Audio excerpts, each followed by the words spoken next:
I'm in studio with Mr. Romain Bouamé, a specialist of analysis, social issues. Can you please introduce yourself to the viewers?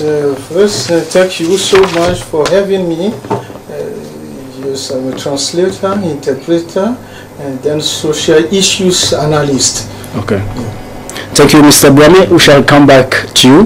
But before we come back to Mr. Bouamé, let's have the national news.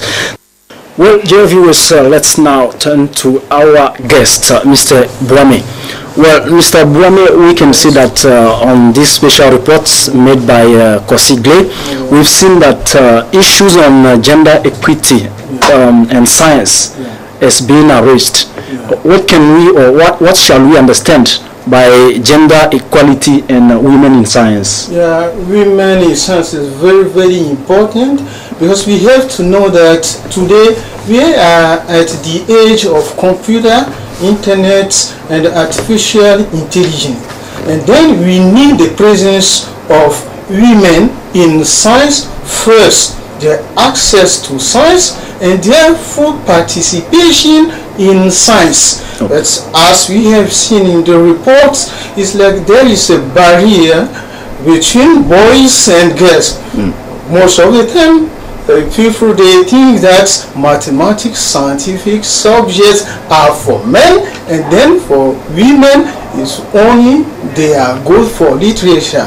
But we have to know that men and women, that's girls and boys, we are all created by God with same skills. So women are talented, women are intelligent, women are clever, so women are ready to do their subjects, scientific subjects, and so on. So there is a need to involve women, girls, everybody in science, and then to help them have access to science and participate fully in science. This will promote the development of the whole country. So it's very important that we have to remove the barrier between boys and girls, saying that women are not fit for science. It's very, very difficult. So no one should be left behind.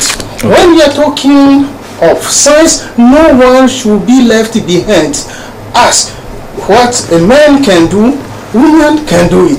What a girl can do at school, most of the time when we notice that women are not graduated in bachelor's, master's degrees, and doctor, their number is very, very low. So we have to increase that number. So help them involve in science, so that we can help women as engineers, as PMCs, women as medical doctors, women as pilots, and so on. So this is very, very important that we are at the age of computer, we are at the age of artificial intelligence, and then we need the presence of women, and they are ready to do that. And when we see what they are doing, they are gaining excellence in science. They are gaining that, and they do it very, very well and properly. So we have to help them do that, and I appreciate that. Okay. Mr. Bouamé is with us today to talk about e-government. E-government that we've seen a topic right now. It was launched an e-government in Togo, and Mr. Bouamé is here in studio to talk about it. Well, Mr. Bouamé, can you tell us what is the meaning of e-government?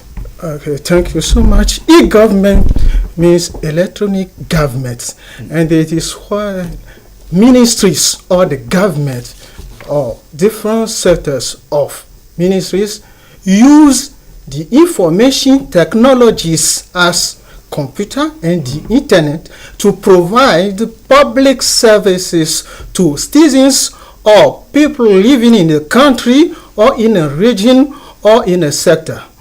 Let me be more specific.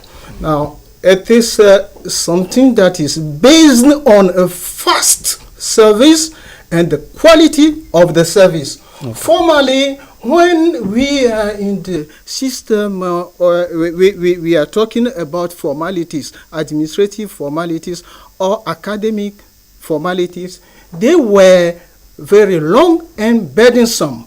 But now, things should be very fast And then we will have a quality of the service from the government.